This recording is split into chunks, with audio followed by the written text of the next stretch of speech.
మహిళలపై పెరుగుతున్న నేరాలు వారి ప్రతిష్టను దెబ్బతీసే కేసుల్లో 9.2% పెరుగుదల. గతం కంటే ఎన్డీపీఎస్ కేసులు 30.36% ఎక్కువ. తెలంగాణ నేర వార్షిక నివేదికను విడుదల చేసిన డీజీపీ అని చెప్పేసి కూడా ఒక వార్త ఇక్కడ చూసుకోవచ్చు.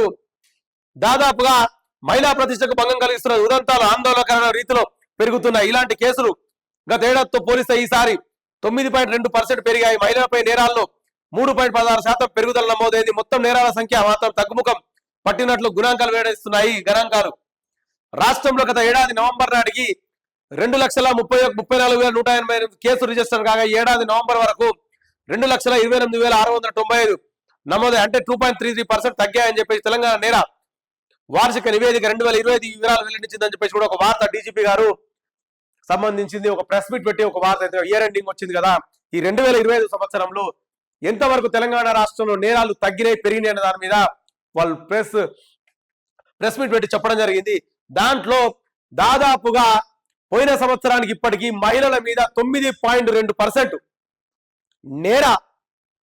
నేరం దెబ్బతీసే వారి దెబ్బతీసే కోసం మహిళలపై పెరుగుతున్న నేరాలు దాదాపు 9.2% నేరాలు మహిళలపై పెరిగినాయంట. ఏది ఈ సంవత్సరం 2025. గతం కంటే ఎన్డీపీఎస్ కేసులు 30.36%, పోయిన దానికంటే కూడా 30.36% ఎక్కువైందంట. తెలంగాణ నేర వార్షిక నివేదికను విడుదల చేసిన డీజీపీ అని చెప్పి ఒక వార్త చూసుకోవచ్చు. వాస్తవానికి తెలంగాణలో మహిళల మీద దాడులు ఎక్కువ జరుగుతున్నాయి. ఈ గత 2 సంవత్సరాల కాంగ్రెస్ పార్టీ పాలనలో మనం చూసుకుంటే కూడా చాలా మటుకు పెరిగింది. దాదాపు 9.2% పెరిగిందంట. మరి సదా డీజీపీ గారు కావచ్చు, మరి పోలీస్ డిపార్ట్మెంట్ ఏం చేస్తుందో తెలియదు కానీ వాస్తవానికి రాష్ట్రానికి ఒక హోమ్ మినిస్టర్ ఉండాలి. ఆ హోమ్ మినిస్టర్ శాఖను కూడా రేవంత్ రెడ్డి ఆయన దగ్గరనే పెట్టుకుంది. హోమ్ మినిస్టరే లేని రాష్ట్రానికి మరి నేరం పెరుగుదల కాకపోతే తగ్గుదల ఎట్లయితుంది?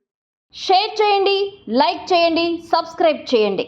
మరిన్ని వీడియోల కోసం బెల్ సింబల్ పై క్లిక్ చేయండి.